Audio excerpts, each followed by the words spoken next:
Hey folks, this is Matt once again. Sort of a different discussion and collection video showing my collection of a certain person's movies. Because this was going to be really hard. When this man died, it was really, really heartbreaking. It was so heartbreaking. And, just went on this spending spree. This is way back to the day, well, a few weeks after he passed away, just wanted to buy all his movies. Quite a few of them I still haven't seen to this day because I got them and then was going to watch them. And it's like, that's going to be so hard.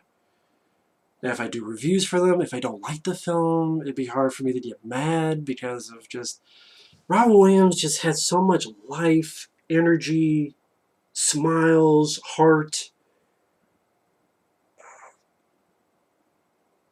He's doing interviews. He had so much energy in interviews and could improv like crazy. And then you find out he committed suicide, and you're like, what? Why would he do that? Then you find out more about his health and what was going on, and you can find all the info online. It was just, man, it was really, really hard to. Very sad. Just very sad. So, yeah, fair.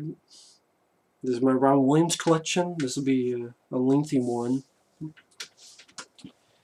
Start with my favorite of his, Club Paradise. Directed by Harold Ramis, another guy we lost. Really enjoyed Club Paradise. Think it's a fun flick. You have Rick Moranis, Peter O'Toole, Jimmy Cliff, Eugene Levy, Joanna Cassidy, Adolph Caesar.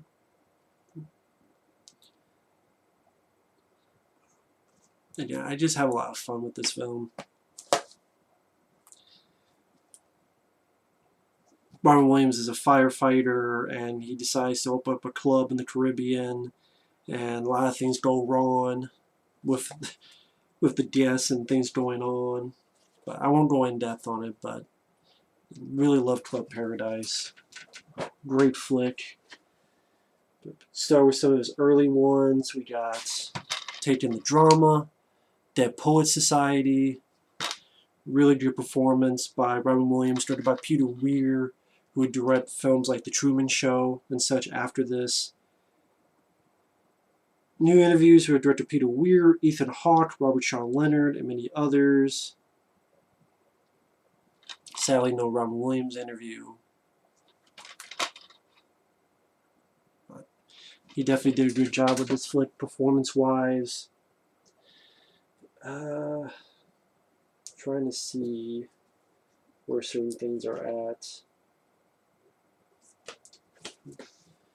Is this one? This one? This one?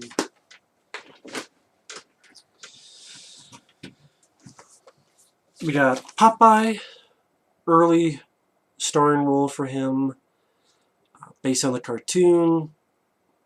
I did have some fun with this movie with the musical numbers and Robin Williams' portrayal of Popeye, Paul Smith as Bluto, written by Robert Altman. I don't hate this film, Popeye. I can have fun with the flick. I know, well, I think this did not do well. I think this was a box office flop. Could be wrong on that, but I think it was a pretty big budgeted flick. But yeah, Popeye. This is what I haven't seen in a while. The Survivors with him and Walter Matthau. Directed by Michael Ritchie. Also has Jerry Reed. Yeah, The Survivors.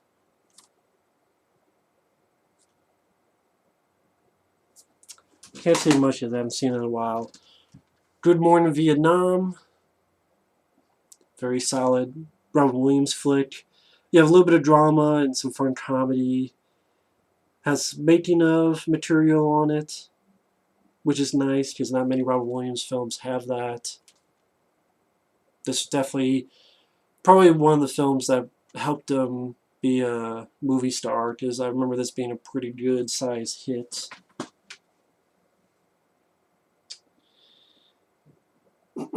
I did just jump to this, of course. Aladdin on Blu-ray. I believe this was a gift from someone. Very nice gift. I like the way it's a book. It has a lot of sort of like a storybook, colorful pages, as well as a 2-disc Blu-ray set. Well, Blu-ray and DVD set.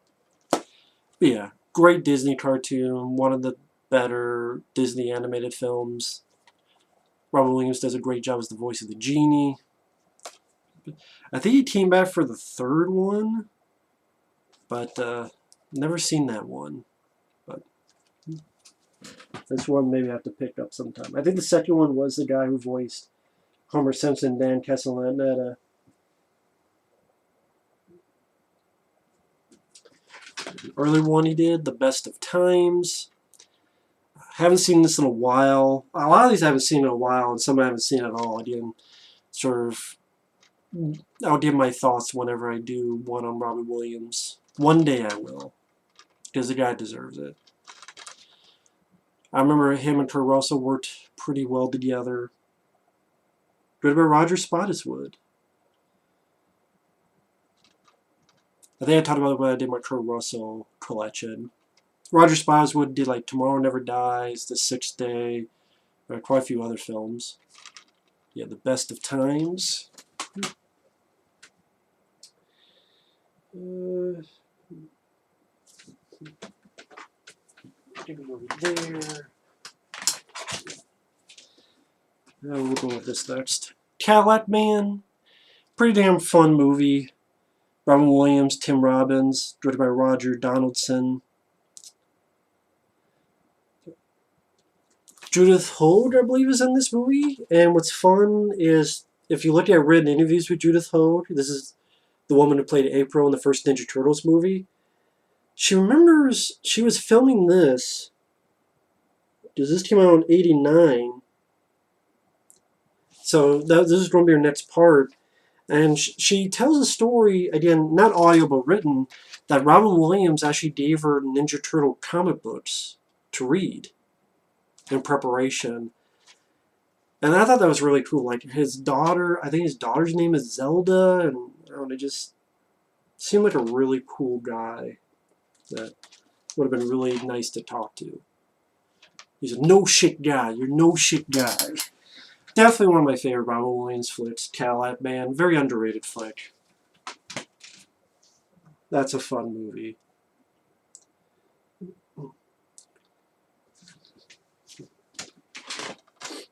Let's see, these are later ones. So is that one. And that one.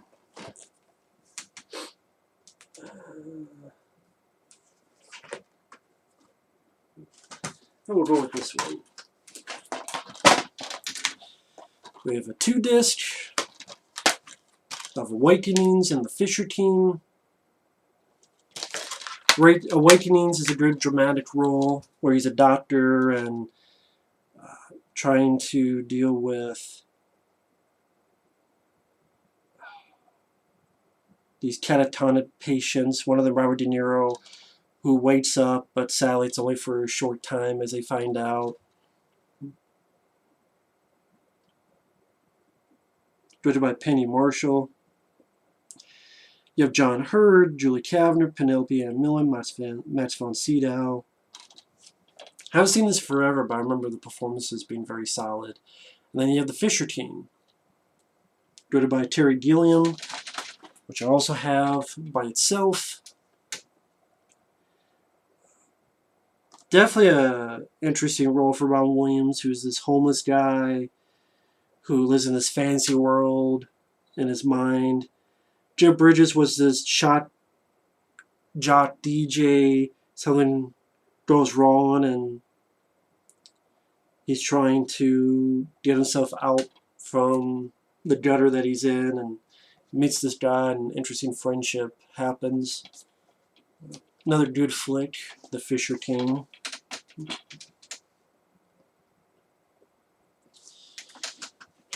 Let's see.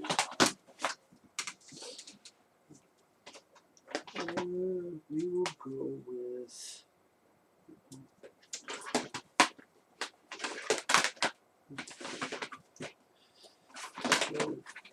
this stuff. This stuff.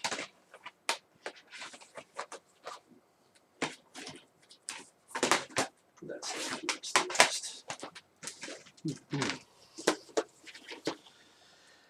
This isn't a favorite of mine, Hook, but I'm willing to give this another shot when the time comes. Just remember not being one of my favorite Steven Spielberg films. I remember not caring for the film that much, but I will give this film another fair look. Remember the score being good. Robin Williams' character just wasn't that likable. I know he was not supposed to be, but then by the time he was supposed to get likable, it seemed like the movie was just way too late for that. Way too late in the movie. Julia Roberts, she didn't need to be in the flick. You could have had anyone play Tinkerbell, not Julia Roberts, but I don't hate Julia Roberts. I don't know. I have issues with the film, but I will give this another fair look. Toys, one of my favorite Robin Williams flicks. I don't even think this is not even on Blu-ray. Tried searching for it. Considering the production value and the really cool world that they build, this film didn't deserve the flop and the bad reviews. I'm sorry. I'm not sorry. Doesn't deserve it. I think Barry Levinson did a wonderful job with this. Really cool world. Imaginative. This film is really fucking imaginative. That's what pisses me off. A very imaginative film like this gets shit on and forgotten. Part of this 3-pack, Father's Day, because it's a Billy Crystal 3-pack, which he co-stars with Robin Williams. Father's Day, I've always enjoyed. Yeah, maybe it could have been a bit funnier, but I still had a good time.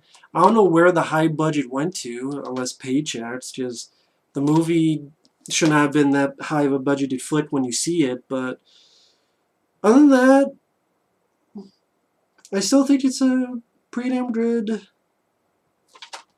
entertaining movie. It's the Ivan Reitman film no one really talks about, Father's Day. Remember this being a big bomb when it came out. But I liked it. The Birdcage. Surprised this doesn't have features.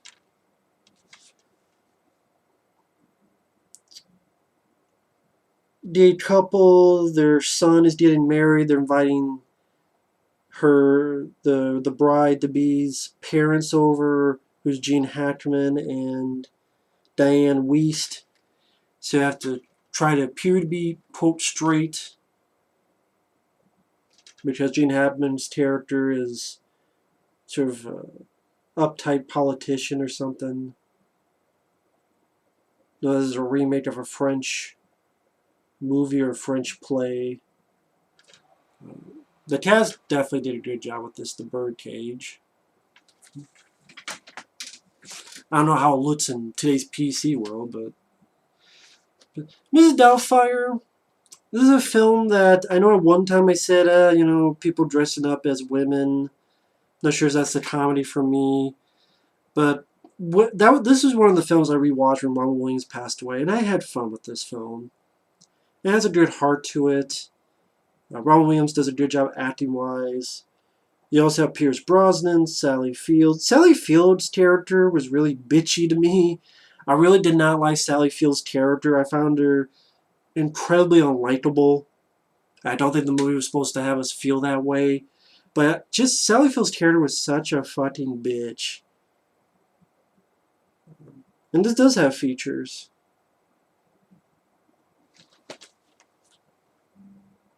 But yeah, pretty good flick. Mrs. Doubtfire, definitely one of his more popular movies. And yeah, Flubber remake that I don't mind. It's not a great movie, but it's a decent flick. Yeah, Clancy Brown, Ted Levine, Christopher McDonald.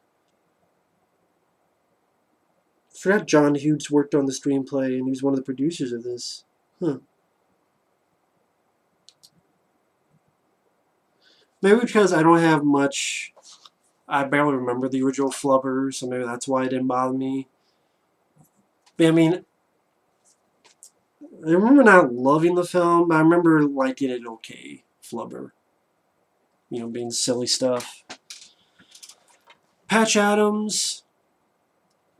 This is one of those films that I'm iffy on because it really tries to be very schmaltzy and sweet to the point of being pretty manipulative. Especially when it gets to the ending where he had this house where all these people could come in willy-nilly. This person comes in who happens to be a dangerous person and kills the love of his life. And then I'm like, I kind of get why the board wants to shut you down. I'm kind of with the board on this, but the movie's trying to make us, manipulate us into going with his side. I'm like, I don't really buy into that. I'm sorry.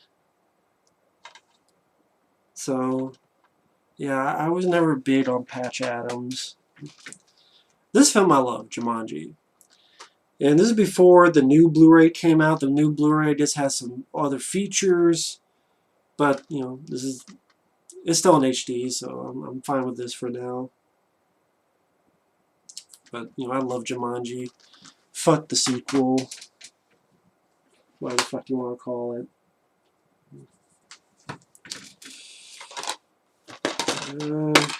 Let's get that in there. Directed by Francis Ford Coppola, Jack. This is another one that was kind of like Patch Adams. I don't know. Maybe not. The ending is a pretty big bummer. But I mean, I'm not going to say that's the point of it, but I know a lot of people like this film. I'll have to give this film another chance, another look. So I'll wait on my thoughts until I do that. He's not a star in this, but he has a small role in this. 9 months.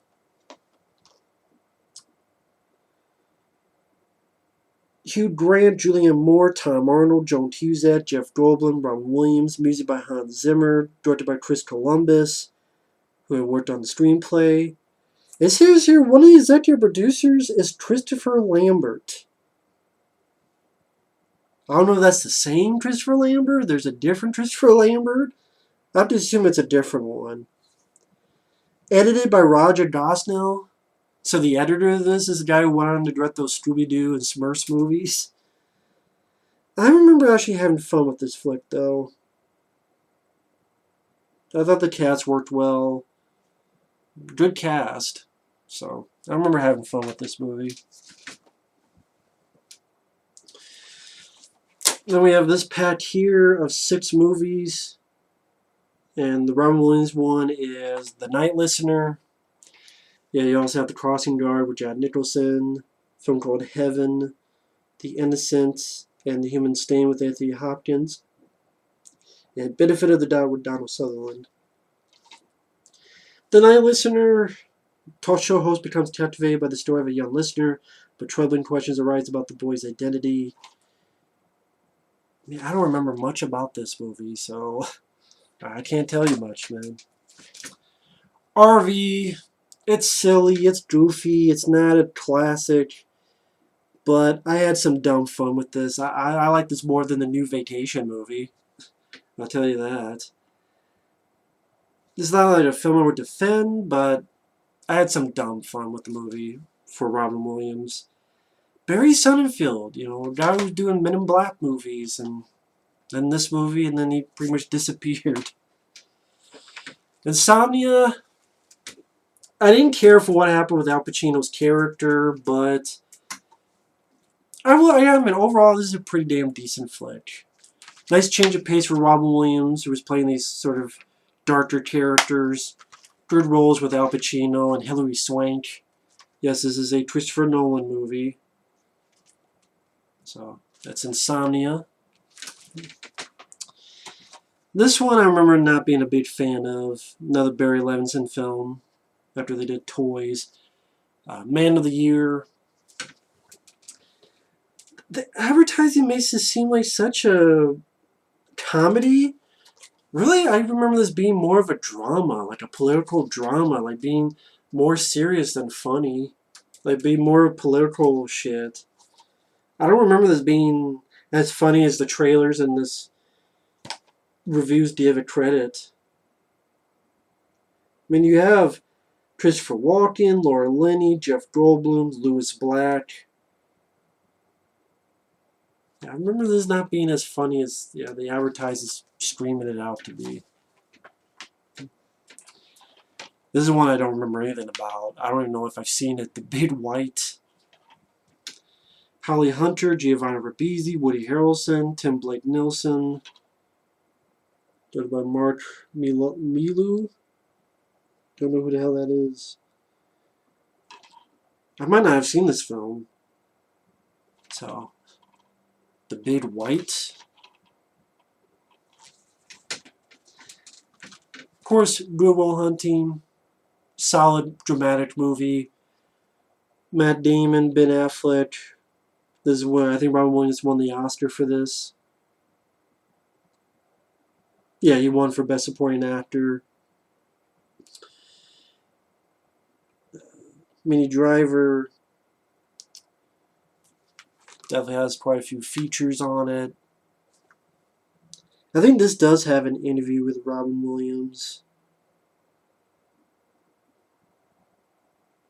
I could be wrong. Maybe not. Maybe it's just them talking about Robin Williams. Maybe that's what I'm thinking of. But yeah, good flick. Yeah, I can't go in depth on all these, otherwise this would be like an hour-long video, because they have quite a bit. Bicentennial Man. This is another one kind of like Patch Adams, where I felt sort of emotionally manipulative.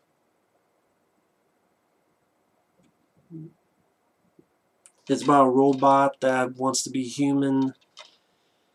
And I don't know. It's like the longer this film went, the less interested I got in it. When he's getting all these human pieces, and I'm like, okay, it's just Robin Williams, but I like the look of the robot. I don't know, long movie too, because it's like 2 hours and 10 minutes long, so it felt long. And yeah, I just couldn't get into Bicentennial Man. That's one I'm not big on.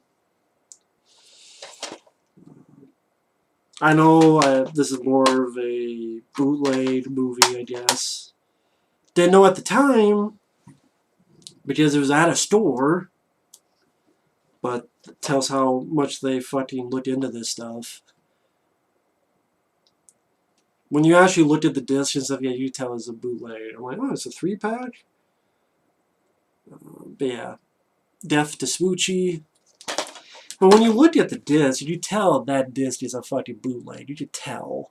So I'm like, oh shit, well now I know. But I have Awakenings and 1 Hour Photo and other ones, so I got this for Death to Smoochy. Definitely a quirky movie.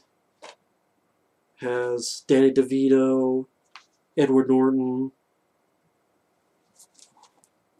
Battle of the TV show host, sort of dark comedy. Definitely a peculiar movie. So this is a movie by his stand-up live on Broadway. This is pretty damn funny. Pretty good stand-up he did. Sadly, it's the only stand-up I have of his. But this is from 2002. Definitely a great stand-up. Stand-up film, I guess to call it.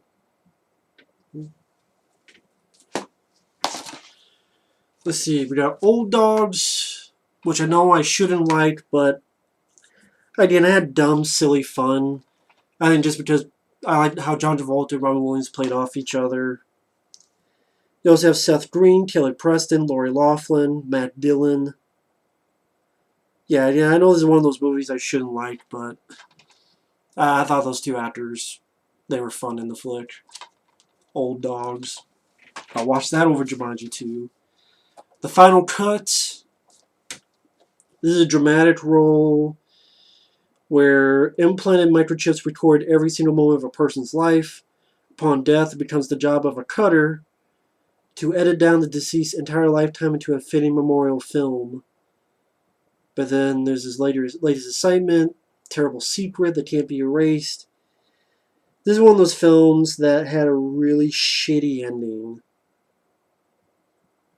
I'll spoil it now, and spoilers will be done when I put this DVD down. So if you don't want to hear spoilers, just skip to where this DVD's down.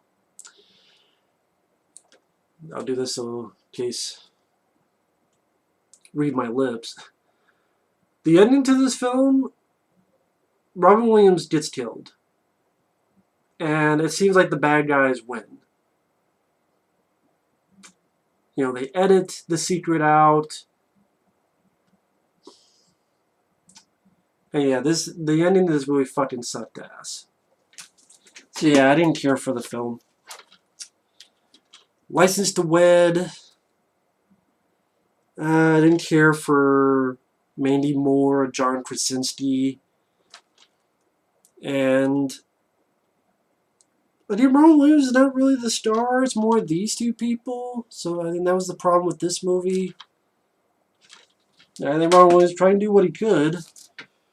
Wonder Photo, definitely an interesting role for him. Plays definitely a creepy guy. Not a 100% villain, but definitely definitely an interesting role for Robin Williams. I'll just say that. I'll leave room for when I do a review. What Dreams May Come. Love this movie. I think it's a beautiful flick. Visually interesting. Extremely interesting. How it showed the afterlife. Vincent Ward. This is a guy who originally was going to do Alien 3 with the script. He wrote the script with the monks and the wooden planet that they said yes to. Then last minute, oh nope, never mind. So, What Dreams May Come. Really good flick. Really enjoy that one. House of D. Robin Williams is not really the star. He's just a supporting actor. He actually stars a young Anton Yelchin. Dave Duchovny, who also directs the film. I think it's the only film he got to direct. He directed some episodes of X-Files, but I know he cast his wife Tia Leone in it. Dave Duchovny plays the older version of Anton Yelchin. I'm trying to think. I don't remember too much about this flick. But yeah, House of D. Night in the Museum movies. I don't have the third one, but I have the first two. I didn't know how much Robin Williams was in the third one. But yeah, this is definitely Ben Stiller's big franchise, which Robin Williams was Teddy Roosevelt. And yeah, you have the first one and the second one. So one day I'll have to pick up the third one. One day down the road. Then we get to some of his last films, which I didn't get to see much of these. But I know they're more either dark humor or dramatic. World's Greatest Dad. I disagree with all these reviews. I found it more depressing than anything.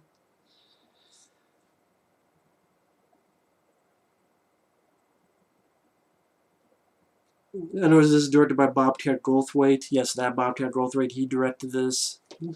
I just remember being really sad at the end of this flick.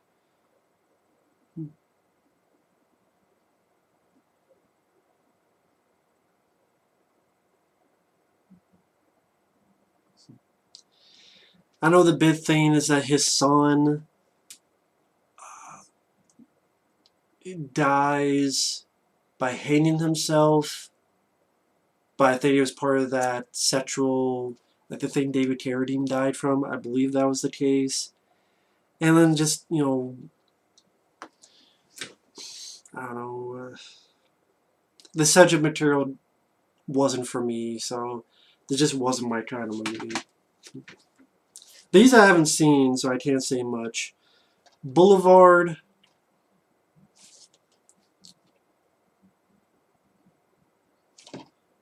This says it's his final, so this says it was final on-screen performance on the back here. On a journey of self-discovery, he must confront the secrets he has kept hidden from his wife and himself. Dramatic decision to rethink his own identity. I think something to do with he finds out he's gay. I believe that's the gist of the plot. Angriest Man in Brooklyn. Everyone has a bad day. Henry has one every day.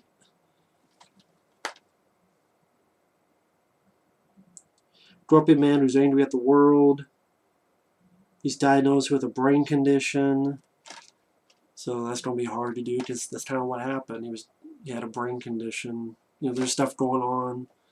So this is going to be hard to watch too. That's the thing. These are going to be so hard to watch. And then A Merry Freaking Christmas. Never saw this. So it's Joel McHale, Candice Bergen.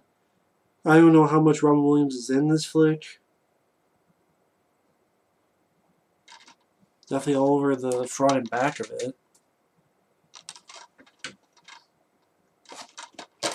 You can't say much about these. I haven't seen these. But yeah, that was my Robin Williams collection.